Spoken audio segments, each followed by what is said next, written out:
Alright guys, TacticalRab back again today. Hope you're all doing well and enjoying your day so far. And the backlash from the Call of Duty community continues about the way the CDL is running their league, especially with how Halo is doing at the present time. And Shotzzy of OpTic Gaming talking about that after this season is over, he is definitely making a return to at least one Halo event. Very much enjoyed your thoughts in the comment section below. If you enjoyed the video, hitting the like button is the best thing you can do to help this channel reach new people. And please consider subscribing as well if you have not yet already. Firstly, we're actually going to talk about some Call of Duty stuff here, because some stuff has happened. So Method said on stream last night, Method, TJ, Nero, and Campsadal, they're going to be scrimming tomorrow. This was the rumoured Boston roster of a few days ago. Very kind of surprising roster for a lot of people. Zed was talking about and Denz was discussing the fact that they've looked into like 30 plus challenger players to try and find the pieces they want to build their roster around. Nero and Campsadal, I guess, are those guys alongside Methods and TJ. This squad is going to start scrimming. If it goes poorly, maybe they change their minds, but I believe they want to get everything locked in and set in stone before the season begins. Who's their sub going to be? Who knows? Doug St. Martin, could he be the man? I guess that does remain to be seen. Also, the Challenger Cup was going on yesterday, very much overshadowed by the Halo event at HCS Raleigh. Challenger Cup 2 champions. Of course, as we talked about, nothing particularly on the line at these tournaments, apart from, well, just some money and some prestige, effectively. So in North America, it's Sparks, Prologue, Yeez, and Mohawk. So the team that did used to have Saints on it, but Yeez is coming there. The Mutineers substitute for this season. The European region, again, it's Journey, Lucky, Metals, and Real. So, you know, impressive stuff from them on the back-to-back victories. In APAC, it's Cruz, Buzzle, and the boys down there, and in Latin America, Zuna, Kuti, Trakes, and Jano as well from that region. So congratulations to all these gents, but no official points on the line as of yet.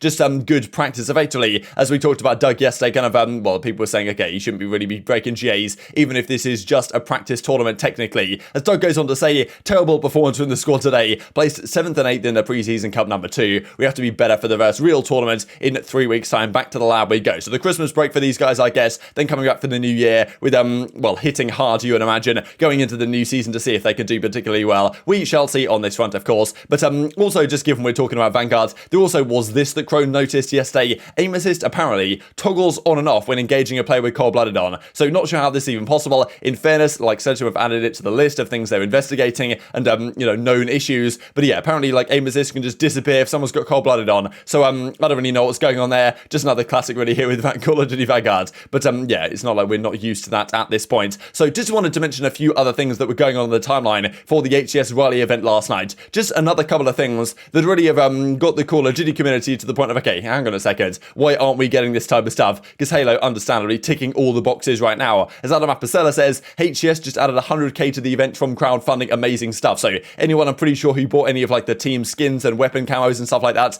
in the game for the actual teams themselves, some of that money went towards the prize fund for yesterday's tournament. I'm sure they're probably going to continue to do this, frankly, for the rest of the year. So that makes it 350k on the line in yesterday's tournament. I think it was going to be 250k up front for Microsoft or whatever, and HCS added another 100k from the crowdfunding. So beautiful stuff on that front. There's also this, right? There was Twitch drops going on yesterday. Like, these are just no-brainer things, right, which makes so much sense. In fairness, the Call of Duty League has done this, but it never seems to be quite the same atmosphere on YouTube as it does on Twitch. Like, on Twitch, when there's, like, drops and stuff, and they have, like, you know, people are spamming, like, exclamation mark drop in the chat and all this type of stuff. Like, I don't know, it's a better environment, maybe, and all the different co-streams that you can have over there. Like, well, you can go to Halo, for example, and you can just see all the co-streams there. Whereas, on YouTube, it's not quite so easy to see all the co-streams that are going on at the same time. So, the streaming platform isn't well, as good as it could be quite yet. I think YouTube will still get there, but still, I think that the fact that, like, Halo's basically ticked every single box. Basically, the only box they haven't ticked is at the start of this weekend. Like, the game was a bit buggy to actually play on LAN, and people were crashing and disconnecting and stuff like that. But everything else they've nailed. They've got crowdfunding, they've got Twitch drops in the game. There's so many other things as well. As Courage goes on to say here, like, you know, they've got cool in-game pro team skins. They've got competitive modes on day one, a robust ranking system on launch, awesome viewership rewards. Big streamers are hosting the watch parties, including the Call of Duty guys. Opportunities for new talent in the open bracket. Events within 1 month of launch. You know, wow, like Halo Esports is succeeding. Like, who is surprised, right? That's just the thing. It's great. Really, I'm so happy, frankly, that Halo is doing this, just to show, like, look, this is how it's done. This is how it has to be done. And if you do this, it's actually going to be successful, right? Like, you know, who would have thought at the end of the day? Now, you know, Hex is kind of looking at this in a similar vein and saying, okay, look, we've really got to get our stuff together here, because otherwise, some of our players might go back the other way, right? You know, we know guys like Kenny, guys like Huke, guys like, you know, of course, Shottzy. They've been Halo, you know, players, champions, if anything, anything before, like, you know, why would they not go back if that scene is much more exciting? It's not out of the question. As you know, Hex says, Halo might, you know, help Call of Duty get everything together again. This is such a well-executed launch by Halo. It isn't even surprising that we're seeing this type of success. Have a lot to say with regard to this. Give me a camera and a mic so I can continue to say what I said years ago on the matter. Now, I imagine he doesn't mean a camera and a mic in terms of like speaking to the public, because he can certainly do that already. Maybe you're saying camera and a mic to actually speak to Activision and the CDL to get his point through on these issues, because it doesn't really seem to be at the present time. So as I was talking about this, Enable says, Halo really is back in business. Kenny's like, find two, find one, says Jacob. So, you know, who knows? They could form a team and go to an open event and play them outright. And Kenny, of course, played Halo for a little bit when he was underage to compete in Call of Duty, as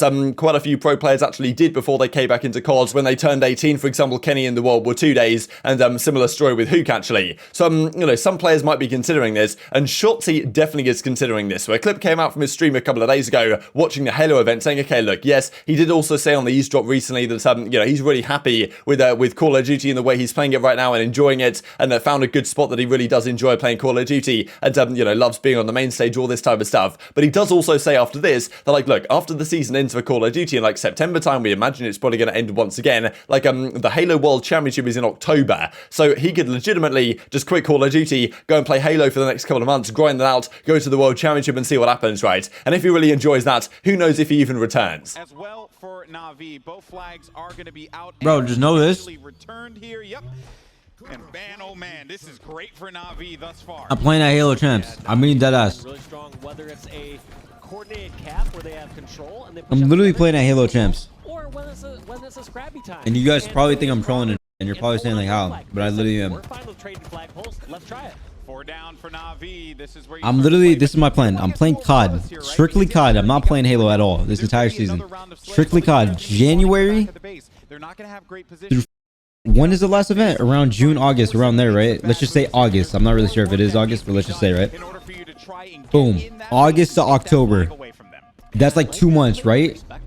Boom. 2 months of strictly Halo. After the COD season done with champs. It felt like there was 2 players on the Na'Vi flag waiting to help. Strictly Halo. Streaming every single day, getting better. As there was plenty of follow-up on this front as well, as Attach says right here, open LAN tourneys seem like a really good idea. Maybe Call of Duty will try that format one day, of course. Well, of course, we did use it back in the day when MLG and the Yazana Mapasella and these boys were actually running the tournaments just like this. And as Accuracy says, this I thought was kind of interesting, right, just in relation to the way the CDL has run their tournaments the last couple of years. Who would have thought a ton of LAN matches in one weekend is fun to watch? No way anyone likes watching teams evolve as they play. I don't believe the storylines that develop through the weekend are entertaining either. So, you know, get rid of this type of stuff. Of course, well, very sarcastically, because I think generally people really enjoyed the fact that, like, the weekend's absolute chaos, especially to attend in person. It's so good to be there in person when there's just so much happening all the time. The vibes in the venue are absurd. Now, from home, I understand the CDL are thinking, okay, look, let's just do things like a more traditional sport. We have limited game time every single day. People can just tune in at certain times. But, you know, I just think, like, generally it's really exciting to follow a team through the weekend, like, see how they evolve. Like, that's what made the event so spectacular back in the day. Of course, not really the case anymore. And as Ike says, you know, I remember being told this is apparently what the CDL think on the matter. No one wants to watch long tournaments. That's why we reduced our total broadcast hours each day, which, if you know anything about the esports scene and controller esports especially,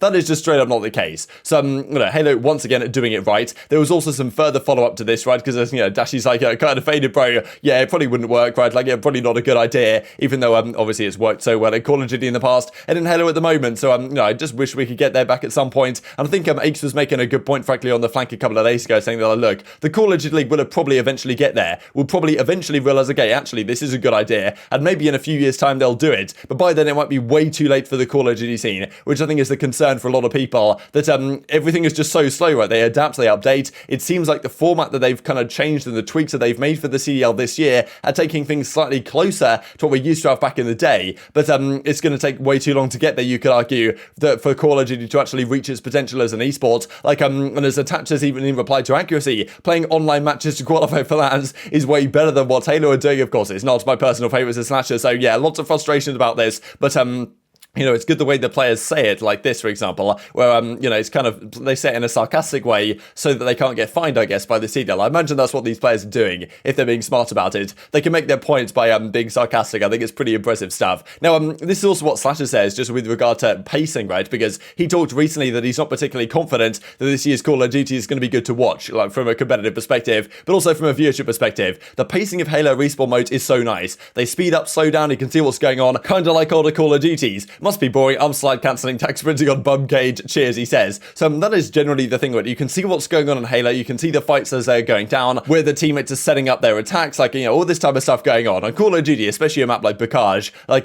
it's going to be absolutely absurd, right? The amount of gunfights going down. It's going to be ridiculous to watch. I think Halo probably has that much better than Call of Duty, with maybe a few other things that they're also doing a little bit better right now. And as Octane says, right, because everything was kicking off, we looked at earlier today, other players as well were talking about it, when the tunnel used to be like this for Call of Duty. I remember a good few times, right, you know, during some Call of Duty events back in the day, there were some crazy moments, you know, 2019, 2018, stuff like this, these MLG Open events, everything was kicking off, the tunnel was going crazy, like, that happened to some degree this past season in Cold War, but it's never quite the same as these kind of like in-person LAN environments that we had, of course, at Raleigh most recently. I think Octane certainly misses that as well, and understandably so. And as Akuzi says, I'm so jealous of the guys competing in Halo. They get to experience the best type of events, and as aBeZy says, yeah, you're kind of looking in on this stuff, and I think actually it was Kevy Skills made a good meme about this here in just a couple of seconds. And this is kind of the thing, right, that kind of leans into the current state of the game. In 2012, it was Black Ops 2 and Halo 4 that came out. I imagine Halo 4, like, I don't really know too much about Halo's history, but I think Halo 2 and 3 were like really well received, and the Halo 4 was like not particularly well received, and they did Halo 5 after that. Now there's Halo Infinite, but still in 2021, Call of Duty Vanguard and Halo Infinite came out, right? You know what I mean? Things like, well, the tides maybe are potentially changing on this front. Now, of course, that could mean, you know, potential future for what this channel's going to do as well. We shall see. But, I mean, yeah, no, you know, what do you even mean about this? Like, it's kind of the same, but it's a little bit different as well. And as Kevy Skill says, just to finish things out, Call of Duty community is looking at the 200k plus viewers, the dev support, and formal over there as well. It's, well, at times are potentially certainly a changing, but very much intrigued to your thoughts on all this stuff in the comment section below. Hope you guys enjoyed the video. If you did enjoy it, hitting that like button, tell us the YouTube gods this is a good video, and I was like, you should see it as well, and I've grown the competitive Call of Duty and Halo communities. Thanks for watching as always, take care,